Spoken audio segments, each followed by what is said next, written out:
Hello बच्चों, आज हम लोग एक नया लेसन शुरू करने जा रहे हैं जिस लेसन का नाम है रिप्रोडक्शन इन प्लांट्स, पौधों में प्रजनन। तो सबसे पहले आप लोग ये वर्ड मीनिंग को लिख लें ताकि हमें जो मैं बोलूं, जो मैं लिखवाऊं, उसे समझने में आसानी हो। ठीक है बच्चों, पास करके लिख लें। हाँ तो बच्चों, आप लोग वर्ड मीनिंग लिख लिए होंगे, तो अब हम लोग चलते हैं आगे। बच्चों सबसे पहले ये जो लेसन का नाम है रिप्रोडक्शन इन प्लांट्स, इसे जानने से पहले हम लोग ये जान लेते हैं कि रिप्रोडक्शन क्या होता है। ठीक है, तो आइए, व्हाट इज रिप्रोडक्शन।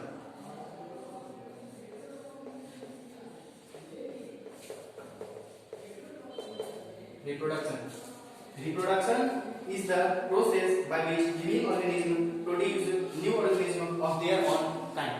ठीक है, reproduction is the process by which living organism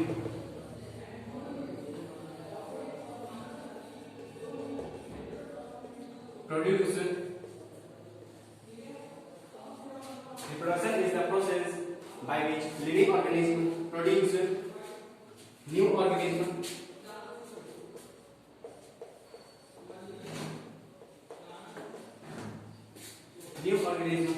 of their own kind. ठीक है, तो रिप्रोडक्शन एक ऐसा विधि है जिसके द्वारा जो लिविंग ऑर्गेनिज्म जो होता है वो एक न्यू ऑर्गेनिज्म को प्रोड्यूस करता है, उत्पन्न करता है, नया ऑर्गेनिज्म को उत्पन्न करता है जो कि बिल्कुल वो उसके तरह दिखता है। जो अगर कोई भी ऑर्गेनिज्म जो है वो अगर किसी ऑर्गेनिज्म को बनाता है, न्यू ऑर्गेनिज्म को प्रोड्यूस उत्पन्न करता है, तो वो जो नया ऑर्गेनिज्म होगा वो अपने पहले ऑर्गेनिज्म की तरह दिखेगा। ठीक है, हाँ तो बच्चों, जैसा कि आप लोगों ने जाना कि रिप्रोडक्शन क्या होता है। ठीक है, reproduction is the process by which organism produce new organism by their own kind. ठीक है बच्चों, अब आप लोग रिप्रोडक्शन का मतलब जान चुके हैं। ठीक है, अब हम लोग आगे बढ़ते हैं। तो आगे है कि लिविंग ऑर्गेनिज्म जो होते हैं वो किन तरह से, किस तरह से रिप्रोडक्शन करते हैं। ठीक है, तो रेडी करते हैं, नंबर डाल लें फर्स्ट। ठीक,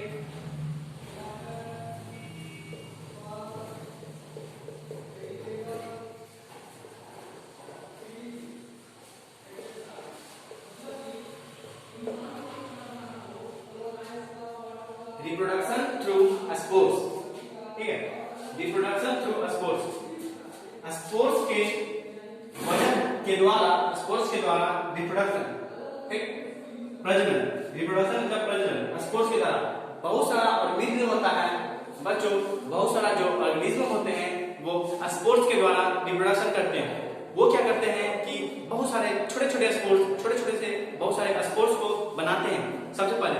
ठीक है, फिर वो वाइंड के द्वारा, वाइंड का मतलब हवा, जब हवा चलती है तो हवा चलने से क्या होता है कि हवा चलने से वो जो छोटे छोटे स्पोर्स जो होते हैं वो बिखर जाते हैं, अलग अलग जगह पे, बहुत सारे जगह पे बिखर जाते हैं। ठीक है, वो जो छोटा सा स्पोर्स होता है ना, वो जिस जगह पे जाता है वहां एक तो नया प्लांट्स, ठीक है, उत्पन्न होता है।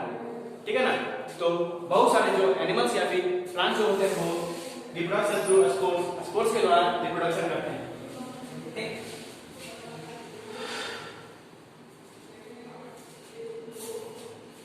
एग्जाम्पल हम लोग इसका जरूर लिख लें। रिप्रोडक्शन का एग्जाम्पल है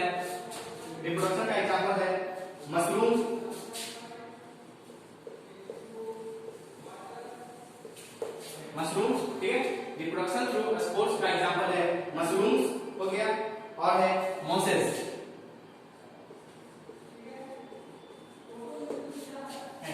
रिप्रोडक्शन थ्रू स्पोर्स का एग्जाम्पल है मशरूम और मोसेस।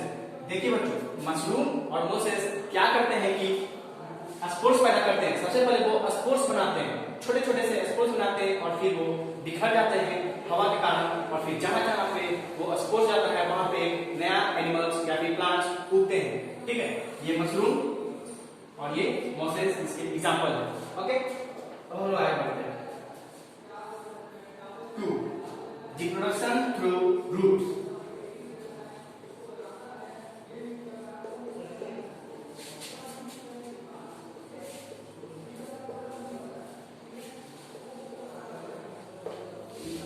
रूट्स, ठीक है, रिप्रोडक्शन थ्रू रूट्स। बहुत सारे, देखिए बच्चों, बहुत सारे प्लांट्स होते हैं, बहुत सारे ऐसे प्लांट्स होते हैं जो कि रूट्स के द्वारा रिप्रोडक्शन करते हैं। रूट्स के द्वारा रिप्रोडक्शन कैसे होता है मैं बताता हूँ। देखिए क्या करते हैं कि बहुत सारे रूट्स जो, अगर हम लोग क्या करेंगे कि कोई प्लांट्स है, ठीक है, उसका अगर हम लोग को रूट को काट देंगे, काट करके अगर हम किसी दूसरे जगह पे रखेंगे, अगर गाड़ देंगे तो क्या होगा, उससे एक नया प्लांट्स बन जाएगा। ये होता है रिप्रोडक्शन थ्रू रूट्स, रूट्स के द्वारा नए प्लांट्स का बनना, ठीक है। बहुत सारे प्लांट्स ऐसा होते हैं, प्लांट्स जो होते हैं वो इसी से रूट से रिप्रोडक्शन करते हैं। फॉर एग्जांपल मैं दे देता हूं कैरोट,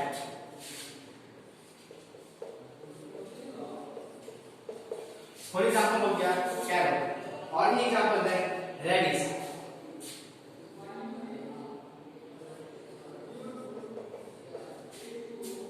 रेडिश और टर्निप,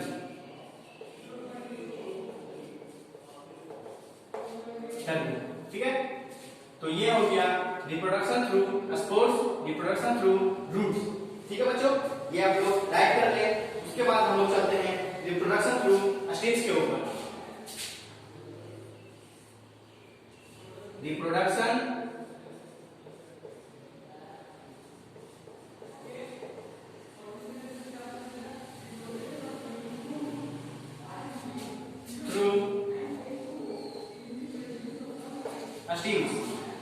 स्टेज के स्टेज द्वारा रिप्रोडक्शन, ठीक है बच्चों। इसका एग्जांपल सबसे पहले राइट कर लें, सबसे पहले इसका एग्जांपल राइट कर लें। जिंजर एंड पोटैटो, पोटैटो, ठीक है बच्चों। बहुत सारे प्लांट्स जो होते हैं, बहुत सारे प्लांट्स होते हैं वो अपने स्टीम यानी कि तना के द्वारा भी रिप्रोडक्शन करते हैं, ठीक है। फॉर एग्जांपल है जिंजर, आदि, पोटैटो, आलू, ठीक है। आलू और आदि जो होते हैं वो रिप्रोडक्शन थ्रू स्टेम्स यानी तना के द्वारा रिप्रोडक्शन करते हैं, ठीक है। अगर हम लोग इसका तना को काट के लगा देंगे तो एक नया ऑर्गेनिज्म पैदा हो जाएगा, या फिर वो स्टीम से ही एक नया ऑर्गेनिज्म बनते हैं, नया प्लांट्स बनता है, उसे कहते हैं रिप्रोडक्शन थ्रू स्टीम। ओके, तो बच्चों आप लोग इसे राइट कर लें, ठीक है।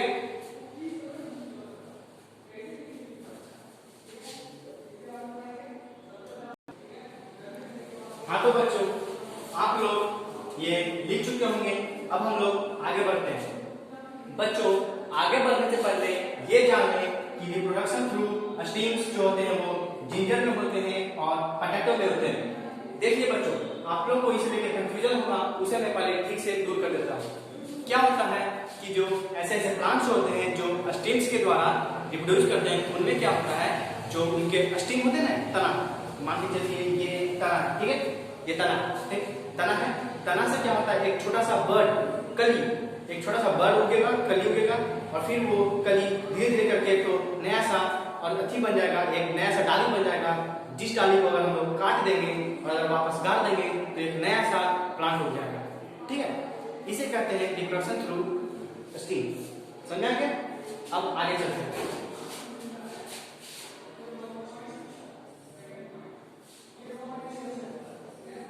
रिप्रोडक्शन थ्रू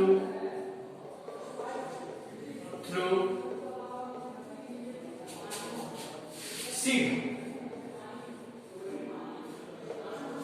देखिए बच्चों, बहुत सारे ऑर्गेनिज्म जो होते हैं, प्लांट्स जो होते हैं, वो सीड्स के द्वारा रिप्रोडक्शन करते हैं, ठीक है। क्या होता है कि जैसे बहुत सारे कोई प्लांट्स होते हैं, उनके सीड्स जो होते हैं वो क्या होते हैं, बिखर जाते हैं, ठीक है। उनके सीड्स जो होते हैं वो बिखर जाते हैं। बिखरने से क्या होता है, कोई सीड्स जो होता है वो एक नया प्लांट बन जाता है। बहुत ही कम सीड होते हैं जो कि नए प्लांट में बनते हैं, देखिए बच्चों उसका कारण क्या है। कारण क्या है कि बहुत सारे सीड जो होते हैं वो खराब हो जाते हैं और बहुत सारे सीड जो होते हैं वो बर्ड्स यानी कि पक्षियों जानवरों के द्वारा कुचला जाते हैं या फिर बर्ड्स जो क्या करते हैं उसे खा जाते हैं तो वो क्या सीड्स हो गया खत्म। सीड्स खत्म होने की वजह से क्या होता है वो नया प्लांट्स नहीं बन सकता है या फिर बहुत सारे ऐसे सीड होते हैं जिनको प्रॉपर यानी कि ठीक तरह से सनलाइट यानी कि सूर्य की रोशनी नहीं मिल पाती है। ठीक है, तो सूर्य की रोशनी नहीं मिल पाती है जिसके वजह से वो जो सीड होते हैं वो नहीं जी पाते हैं, नया प्लांट्स नहीं बन पाते हैं और वो डिस्ट्रॉय हो जाते हैं यानी कि नष्ट हो जाते हैं, खत्म हो जाते हैं। वो नया प्लांट्स नहीं बन सकते। बहुत कम ही ऐसे सीड होते हैं, बीज होते हैं जो कि नए प्लांट्स में कन्वर्ट हो पाते हैं। ठीक है बच्चों, अब हम लोग आगे बढ़ते हैं।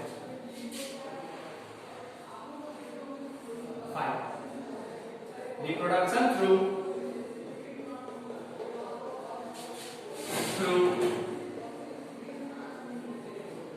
leaves.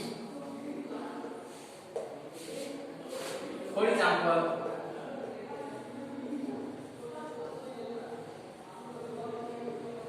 bryophyte।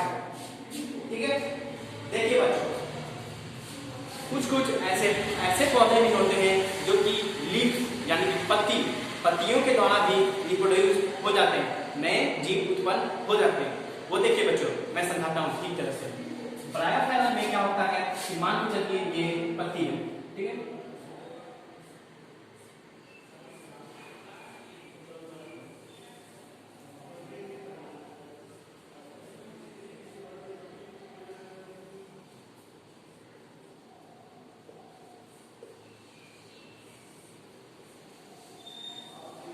ये देखिए बच्चों मान के चलिए ये पत्ती है, ठीक है, ये पत्ती है। इसमें क्या होता है जो ये यहाँ पे है, यहाँ ये छोटे जगह है, वहां से नई तरह से छोटे बर्ड उड़ने लगते हैं। ठीक है, बर्ड, ये बर्ड उड़ने लगे, ये है, ये है, ये है, ये है, ये है, ऑल आर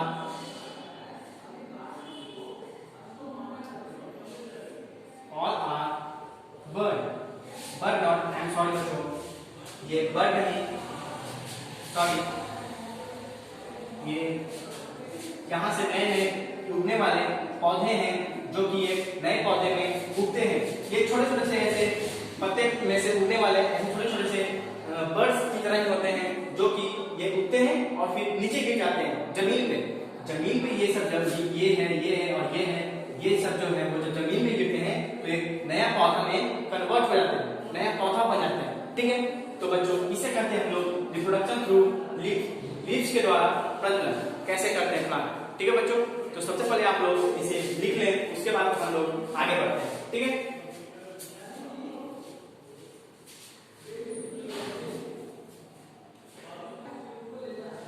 ठीक है बच्चों, अब हम लोग आगे बढ़ते हैं। ठीक है, तो मैंने आपको 5 प्रकार बताए जिसके कारण जिस तरह से जो पौधे जो होते हैं वो रिप्रोडक्शन करते हैं। आशा करता हूं कि आप लोग वो 5 प्रकार को लिख चुके होंगे। अब हम लोग आगे बढ़ते हैं। देखिए बच्चों आगे है क्रॉप्स, फसल। ठीक, फसल क्या होता है? देखिए बच्चों वे सब चीज those plants that grow over large area for food is known as crops। ठीक है बच्चों, those plants that grow over large area for food is known as crops। ठीक है बच्चों, तो आप लोगों को पता चल चुका होगा कि क्रॉप्स किसे कहते हैं। ठीक है, तो बच्चों मैं इसे समझा देता हूं। Those plants that grow over large area for food is known as crops। देखिए बच्चों क्रॉप्स किसे कहते हैं? वे सब प्लांट्स, ये तो हम लोग जानते हैं कि हमें भोजन प्लांट्स के द्वारा ही मिलता है, ठीक है। तो वे प्लांट जो कि बहुत लार्ज एरिया, बहुत ही बड़े एरिया में, ठीक, 10 एकड़ 20 एकड़ ऐसे ऐसे बड़े बड़े एरिया में उगाए जाते हैं, वो प्लांट्स जो इतने बड़े बड़े एरिया में उगाए जाते हैं, उन प्लांट्स को हम लोग क्रॉप्स करते हैं, फसल करते हैं, ठीक।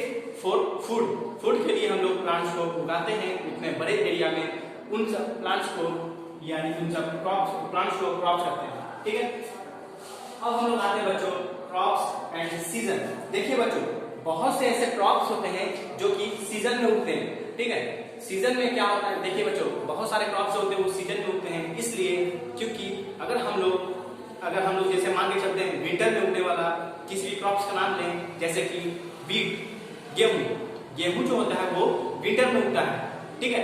विंटर में उगने वाला गेहूं को अगर हम लोग समर में उगाएंगे तो वो नहीं उगेगा। क्यों?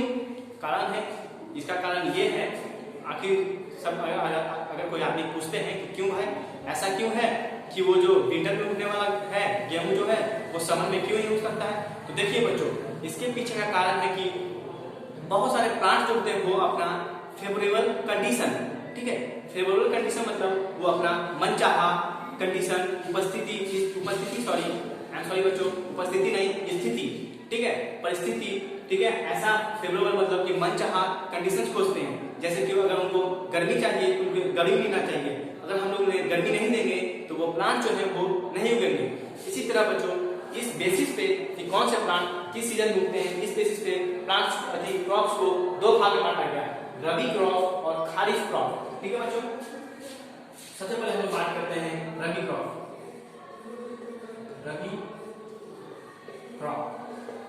ठीक है।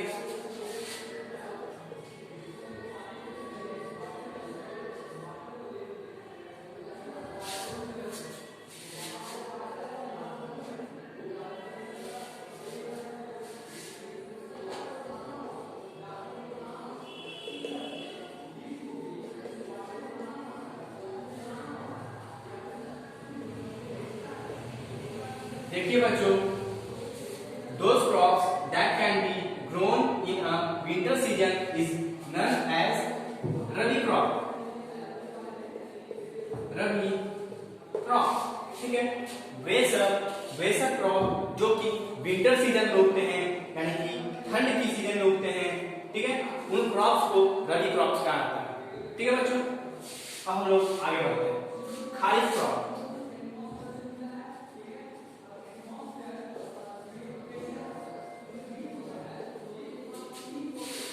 तो बच्चों, those crops that can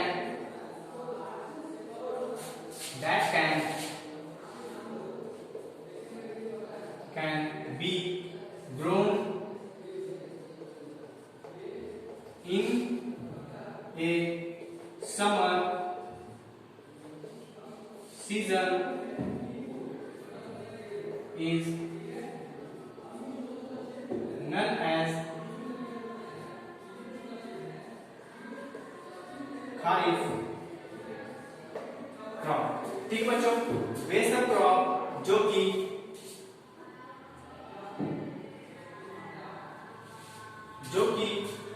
summer season में, यानी कि गर्मी की ऋतु में खिलती है, उगाई जाती है, उन क्रॉप्स को हम लोग खारिफ क्रॉप्स कहते हैं, ठीक है बच्चों। तो आप लोग जान चुके होंगे कि किन क्रॉप्स को खारिफ क्रॉप्स कहते हैं और किन क्रॉप को रबी क्रॉप्स कहते हैं, ठीक है बच्चों।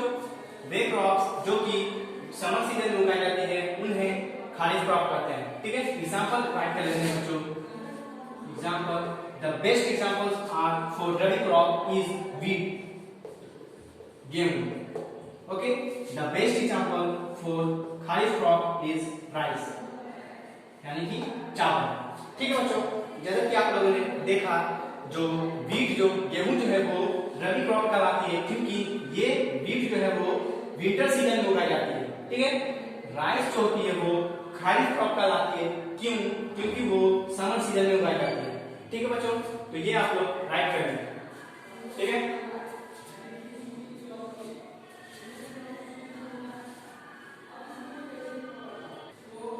ठीक है बच्चों, तो आप लोग लिख चुके होंगे। अब हम लोग आगे बढ़ते हैं, ठीक है बच्चों। आगे बच्चों मैंने दो टॉपिक पे आप लोगों को बताया। जो फर्स्ट टॉपिक था रिप्रोडक्शन, किस किस तरह से प्लांट जो होते हैं वो रिप्रोडक्शन करते हैं, और दूसरा टॉपिक था वो था वैरायटी ऑफ क्रॉप्स। ठीक है, दो तरह के क्रॉप्स पाए जाते हैं, रबी और खरीफ। ठीक है, और रिप्रोडक्शन 5 प्रकार के में होता है। अब हम थर्ड टॉपिक पे चलते हैं। तो टॉपिक नंबर 3 पे हम चलते हैं। थर्ड टॉपिक,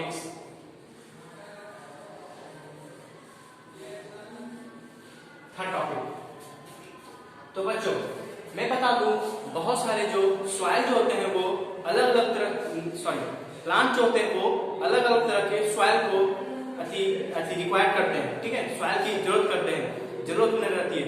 अगर हम लोग जो प्लांट जो होते हैं उन्हें उस तरह की मिट्टी ना दें जिसकी उन्हें जरूरत है, तो प्लांट जो होते हैं वो डेथ कर जाएंगे, नहीं उगेंगे, वो सूख जाएंगे, मर जाएंगे। ठीक है, तो many plants require different types of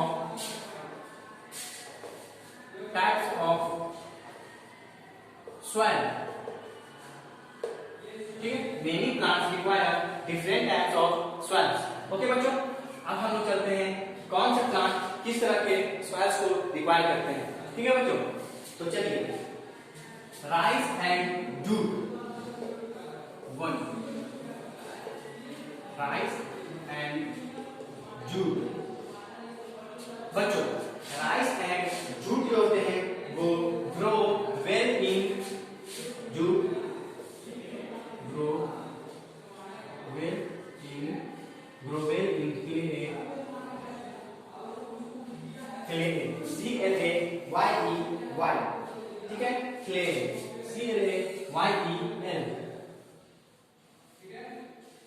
ठीक है बच्चों, क्ले सॉइल। ठीक है बच्चों, देखिए many plants require different types of soil to grow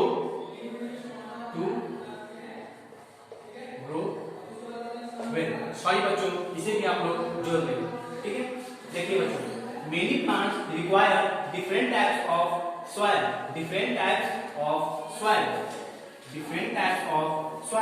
to grow well। अच्छी तरह से किसी प्लांट्स को अच्छी तरह से उगनी हो, ग्रो करनी हो तो वो डिफरेंट यानी कि विभिन्न तरह की मिट्टी को जरूरत रखते हैं। ठीक है, for example rice and jute. ठीक है, जूट का मतलब मक्का।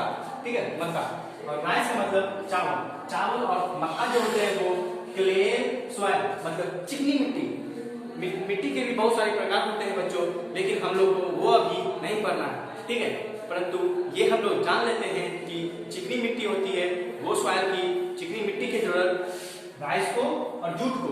ठीक है, राइस और जूट को जरूरत होती है क्योंकि राइस और जूट जो होते हैं वो चिकनी मिट्टी में वेल तरह से अच्छी तरह से ग्रो करते हैं।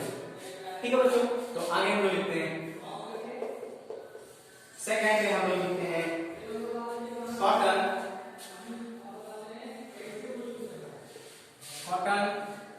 Grow well in black soil. तो बच्चों ये देखिए कॉटन, रुई, जिसे हम लोग कई लोग कपास भी बोला करते हैं, कपास। ठीक है, कपास बोला करते हैं। ठीक है बच्चों, रुई, मैं इसे रुई बता रहा हूँ। रुई जो होते हैं उसे उगाने के लिए अगर हम लोग को अच्छी तरह से रुई की प्लांट चाहिए, पौधे की जरूरत है, तो हम लोग उसे ब्लैक सॉइल यानी कि काली मिट्टी में उगाना पड़ेगा। ठीक है, काली मिट्टी में अगर हम लोग कॉटन को उगाएंगे तो वो जो कॉटन जो होता है, कॉटन का जो प्लांट जो होता है वो बहुत ही वेल तरह से, बहुत ही अच्छी तरह से उगेगा और हम लोग को कॉटन प्रदान करेगा। ठीक है बच्चों, तो आप लोग ये लिख लें, उसके बाद हम लोग बढ़ते हैं अपने अगले टॉपिक पे। ठीक है बच्चों, तो लिख लें आप लोग इसे। तो बच्चों आप लोग ने आप लोग लिख चुके होंगे, तो अब हम लोग अपने अगले टॉपिक पे चलते हैं। तो बच्चों हम लोग का अगला टॉपिक जो है टॉपिक नंबर 4। ठीक है बच्चों, टॉपिक नंबर 4 वो क्या है? वो है agriculture.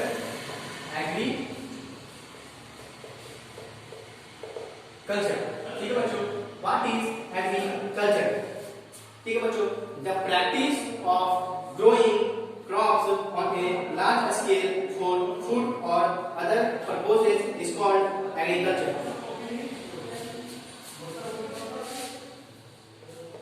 The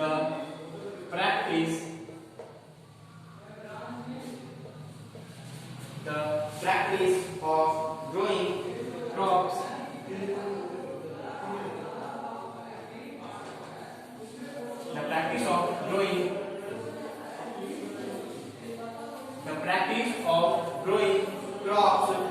on a large scale area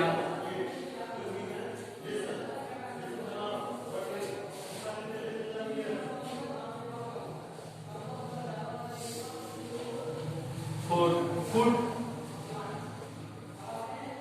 The practice of growing crops on a large scale area for food or other purposes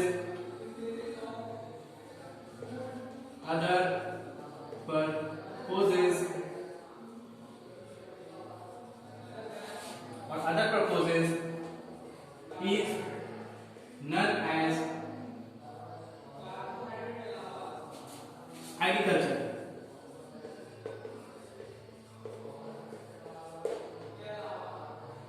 तो देखिए बच्चों, एग्रीकल्चर जिसे हम लोग हिंदी में कृषि करते हैं। बच्चों पहले आप लोग इसे लिख लें, उसके बाद मैं बताता हूँ।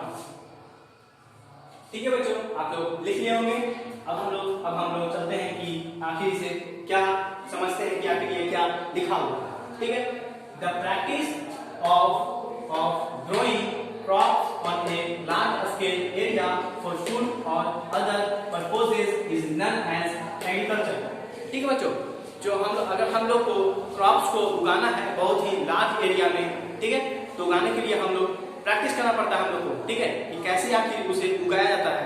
ठीक है ना, जो कि हम लोग किसानों से, जो किसान होते हैं ना हम लोग, उन किसानों से हम लोग सीखते हैं कि आखिर कैसे क्रॉप्स को उगाया जाता है। ठीक है बच्चों, क्योंकि किसान जो होते हैं वो क्रॉप्स को उगाना किस तरह से अच्छी तरह से क्रॉप्स को कैसे उगाया जाता है वो जानते हैं। अगर हम लोग को सीखना रहता है कि कैसे वो जो फार्मर लोग हैं, किसान लोग जो है वो उगाते हैं प्लांट्स को, तो उस जो सीखने का तरीका होता है जो हम लोग सीखते हैं उसी को एग्रीकल्चर कहा जाता है, कृषि कहा जाता है। इसे सीखने के लिए तो बच्चों सीधी तरह से हम लोग ये जान लें कि प्लांट्स को उगाने के तरीके को सीखने के लिए हम लोग को कृषि की जरूरत पड़ती है। कृषि सीखना पड़ता है कि कैसे प्लांट्स को उगाया जाता है।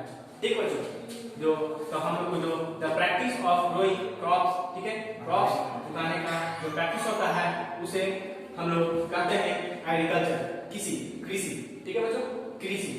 The practice of growing crops on a large scale area for food और other purposes is known as agriculture. जो द प्रैक्टिस यानी कि हम लोग जो सीखते हैं, ठीक, ग्रोइंग ऑफ क्रॉप्स को उगाने की हम लोग को सीखते हैं, उगाने के लिए सीखते हैं on a large scale area, बड़े पैमाने पर, बड़े एरिया में, फॉर फूड, भोजन के लिए, और अदर पर्पसेस, और अलग अलग पर्पसेस के लिए। जैसे कि कई लोग उगाते हैं धान, अधिक बहुत सारी क्रॉप्स को उगाते हैं, फसल को उगाते हैं, वो बेचने के लिए, बिजनेस के लिए, बहुत सारे पर्पस होते हैं बच्चों, बहुत सारी अलग अलग कारण होती है जिसके वजह से लोग क्रॉप्स को उगाते हैं। ठीक है, तो इसीलिए एग्रीकल्चर आप लोगों को पता चल चुका होगा। तो बच्चों आप लोग इसे लिख लें, जो कि हम लोग का फोर्थ टॉपिक था एग्रीकल्चर, इसे लिख लें। इसके बाद हम लोग चलते हैं अपने फिफ्थ टॉपिक पे। ठीक है बच्चों, तो लिख लें।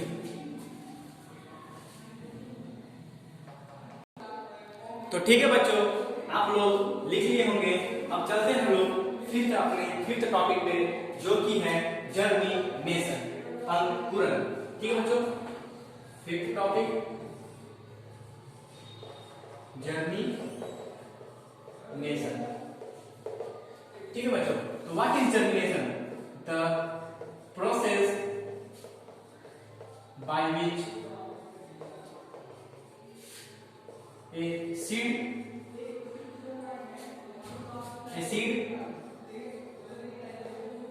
the process by which a seed grows into a seed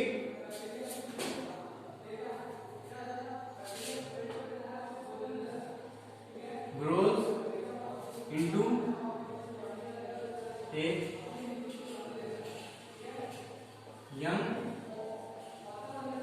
plant, young plant नहीं बच्चों, सिर्फ प्लांट, ठीक है।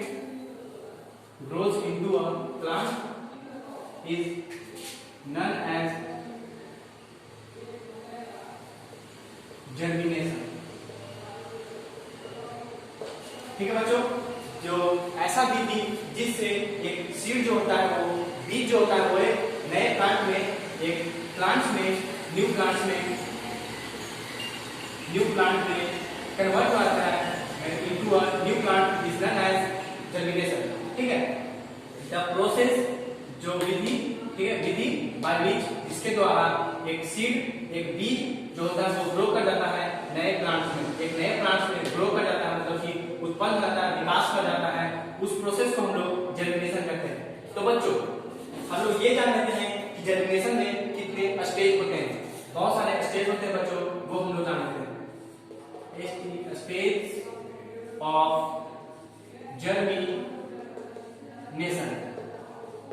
तो देखिए बच्चों, there are 4 steps in germination.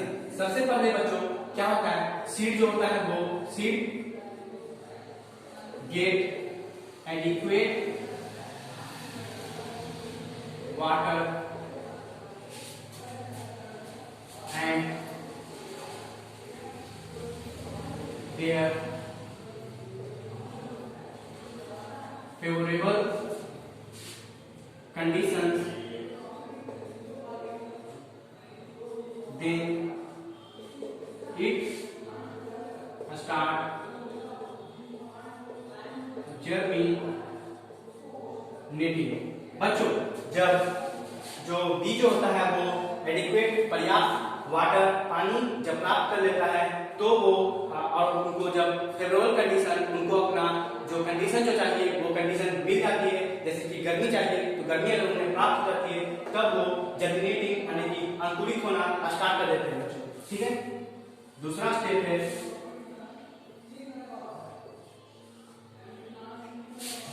बच्चों in the from seeds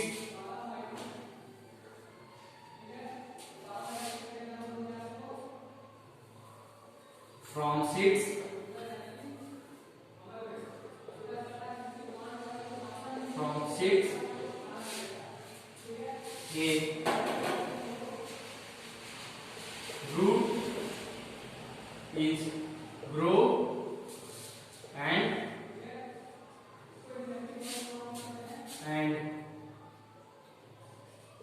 goes in downward direction, ठीक है बच्चों। तो सेकंड प्रोसेस में क्या होता है, सीड में से एक रूट निकलने लगती है, रूट जड़ निकलने लगती है और वो डाउनवर्ड डायरेक्शन में, नीचे की ओर डायरेक्शन में जाने लगती है। देखिए बच्चों, आखिर वो रूट सबसे पहले क्यों निकला, ये भी एक जब सवाल है, ठीक है। आखिर क्यों रूट पहले निकला, सूट का मतलब होता है तना पहले क्यों नहीं निकला, ठीक है बच्चों। तो इसका आंसर है कि रूट पहले इसलिए निकला क्योंकि रूट जो है वो जमीन के अंदर जाएगा और अंदर जाकर के बहुत सारी मिनरल्स मतलब खनिज, ठीक है, बहुत सारी खनिज को प्राप्त करेगा जिसके वजह से उसको उगने में मदद मिलेगी, ठीक है बच्चों। अब हम चलते हैं थर्ड प्रोसेस पे। थर्ड प्रोसेस में suit is grow into a upward direction, ठीक है। उसके बाद एक सूट उगेगा और वो सूट जो होगा वो ऊपर की ओर दिशा में उगेगा, ठीक है। अब हम लोग आते हैं फोर्थ स्टेप में बच्चों क्या होगा कि फोर्थ स्टेप में leaves are grow and make food, ठीक है बच्चों। तो फोर्थ स्टेप में क्या होगा, लीव्स ग्रो होगा, leaves are grow and make food, leaves grow होगा और वो फूड यानी कि भोजन बनाएगा, ठीक है बच्चों। यह आपका फोर्थ स्टेप हो गया।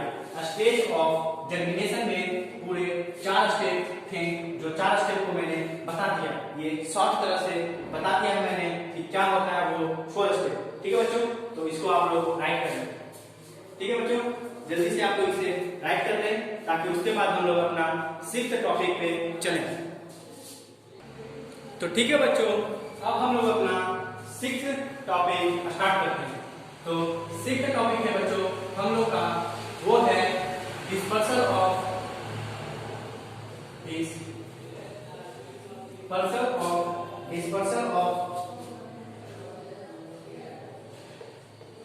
सीड। तो देखिए बच्चों, सीड बीज, तो जैसा कि मैंने आप बच्चों पहले ही बताया था कि अगर एक जगह पे बहुत सारी सीड्स गिर जाएंगी तो वो सीड्स जो होते हैं वो नहीं उग पाते हैं। देखिए बच्चों, कारण क्या है, अगर बहुत सारी सीड्स जो है वो एक जगह पे गिर जाएंगे तो क्या होगा, बहुत सारी प्लांट्स उगेंगे। तो बच्चों, बहुत सारे प्लांट्स उगने के लिए उनको बहुत सारे भोजन की जरूरत पड़ती है। ठीक है, और बहुत सारी सनलाइट की जरूरत पड़ती है, और स्पेस भी बहुत जरूरी है। स्पेस यानी कि जगह का होना बहुत जरूरी है। ठीक है बच्चों, तो एक जगह पे अगर बहुत सारे बीज गिर जाएंगे तो प्लांट जो होते हैं वो नहीं उग पाते हैं, क्योंकि उन्हें स्पेस नहीं मिल पाता है, बहुत सारा भोजन नहीं मिल पाता है, प्रॉपर यानी ठीक से सनलाइट नहीं मिल पाता। ठीक है बच्चों, तो इसीलिए बीज जो होते हैं वो एक जगह पे ना गिरे, एक जगह पे ना गिरे, ताकि बहुत सारी बीज जो है वो डिस्पर्सल मतलब ये फैल जाती है, इधर उधर जगह पे चली जाती है, जिसकी वजह से क्या होता है कि नए नए प्लांट्स उगते हैं और उन्हें स्पेस भी मिलता है, भोजन भी मिलता है, और प्रॉपर यानी ठीक से सनलाइट भी मिलता है। ठीक है बच्चों, तो हम लोग ये जान लेते हैं कि डिस्पर्सल ऑफ सीड कितने तरह से होते हैं। तो बच्चों, ये है dispersal of seeds, dispersal of seeds are done by animal के द्वारा, बर्ड्स के द्वारा होता है, और एनिमल्स के द्वारा होता है, और भी seeds are dispersed by animals, birds, और explosion of birds, water,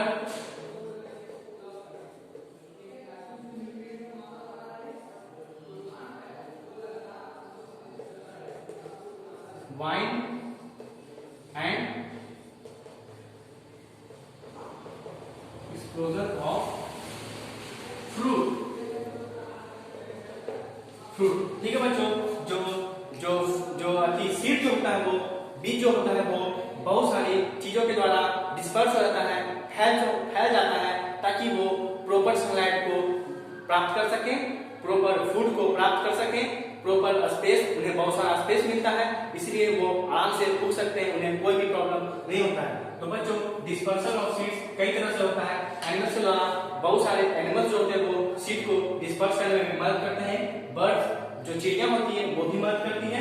water, अगर कहीं पे पानी हम लोग फेंकते हैं तो वो पानी के साथ भी बहुत सारा सीड जो होता है वो बह जाता है और दूर दूर तक चला जाता है, जो कि डिस्पर्सल कहलाता है। ठीक है, वाइन, हवा जब तेज से चलता है तो भी बहुत सारे सीड जो होते हैं वो इधर उधर फैल जाते हैं। ठीक है, एंड एक्सप्लोजन ऑफ फ्रूट। बच्चों, एक्सप्लोजन ऑफ फ्रूट ये जान लें बच्चों, एक्सप्लोजन ऑफ फ्रूट, जो फ्रूट जो होता है वो पकने के बाद फट जाता है। ठीक है, फट जाता है, पकने के बाद फट जाता है। जैसे कि जो मटर, जिसको कि इंग्लिश में पी बोला जाता है, मटर जो होता है वो कभी कभी अपने आप फट जाता है। फटने के बाद से क्या होता है, उसके अंदर जो हरी हरी बीज जो होती है वो फैल जाती है, और फैलने की वजह से जहां जहां फैलती है वहां पे एक नया प्लांट हो जाता है। ठीक है बच्चों, ये हो गया हम लोग का 6th टॉपिक। अब हम लोग आते हैं अपने 7th टॉपिक पे, जो कि है protection of crops and storage of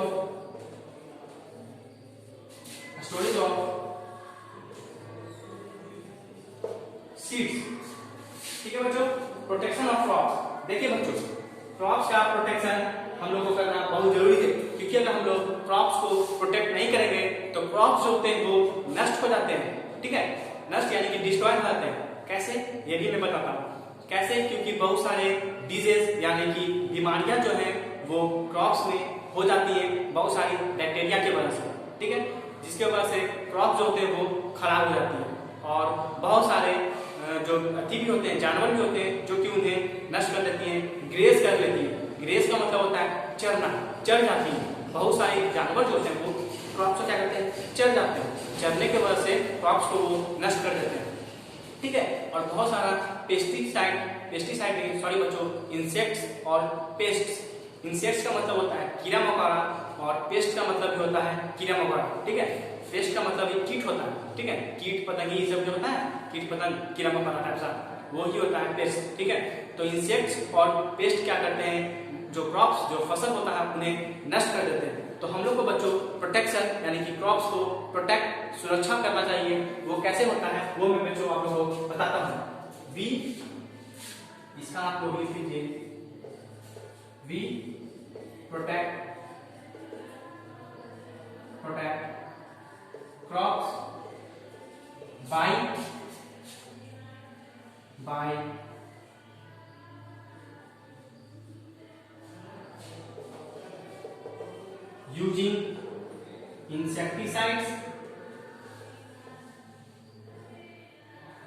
using insecticides, देखिए बच्चों, जब हम लोग क्रॉप्स को बचाना चाहते हैं तो हम लोग को इंसेक्टिसाइड्स को छींटना पड़ता है, ठीक है। जब लोग इंसेक्टिसाइड्स यानी इंसेक्टिसाइड्स का हिंदी होता है कीटनाशक, ठीक है।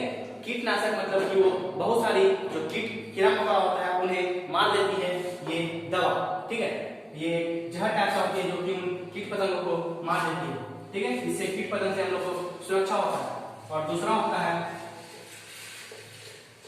फेंसिंग, और दूसरा बच्चों होता है फेंसिंग। तो देखिए बच्चों, fencing is protect crops from grazing animal,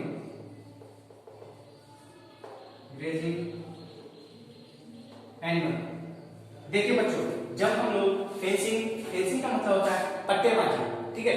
जब हम लोग जो क्रॉप्स का जो खेत होता है, ठीक है, उसे अगर हम लोग चारों तरफ से घेर देते हैं तो घेरने से क्या होता है, जो ग्रेजिंग एनिमल, चरने वाले जो जानवर होते हैं, उनसे क्रॉप्स को बचने में मदद मिल जाती है। क्रॉप जो होते हैं वो नष्ट नहीं होते, ठीक है बच्चों। तो ये थे कुछ प्रोटेक्शन के उपाय जिसे आप लोग लिख लें बच्चों। और उसके बाद मैं बताता हूँ स्टोरेज ऑफ फूड्स। तो क्यों ना बच्चों मैं उसे यहीं से बता दूं, स्टोरेज ऑफ फूड्स। देखिए बच्चों, फूड को अगर हम लोग स्टोर नहीं करेंगे तो बहुत सारे जानवर जैसे कि स्क्वायरल, जिसको कि हिंदी में रुखी हम लोग बोलते हैं, ठीक है। जो स्क्वायरल जो होता है वो जो जब हम लोग क्रॉप्स को हार्वेस्ट करेंगे, हार्वेस्ट मतलब काट लेंगे, काटने के बाद जब हम लोग क्रॉप्स को रखेंगे तो जो स्क्वायरल जो होती है वो उस क्रॉप्स को खा जाएगी, ठीक है, नष्ट कर देगी। इसीलिए हम लोग को क्रॉप्स को स्टोरेज करना पड़ता है। स्टोरेज का मतलब उसे इकट्ठा एक जगह पे कहीं पे इकट्ठा कर लेना पड़ता है, ठीक है। तो हम लोग इकट्ठा करने के लिए क्या करते हैं, हम लोग कंटेनर में क्रॉप्स को कर देते हैं, ठीक है। क्रॉप्स को हम लोग कंटेनर में पैक कर देते हैं, जिससे क्रॉप्स को स्टोरेज किया जाता है। वी पैक क्रॉप्स ऑन नहीं, इन कंटेनर,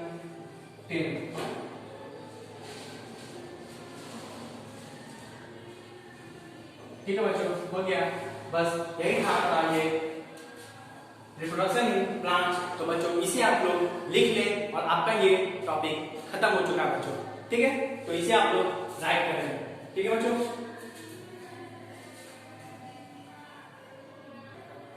तो बच्चों आप लोग कर चुके होंगे, अब ये है आपका होमवर्क, इसको भी आप लोग राइट कर लें।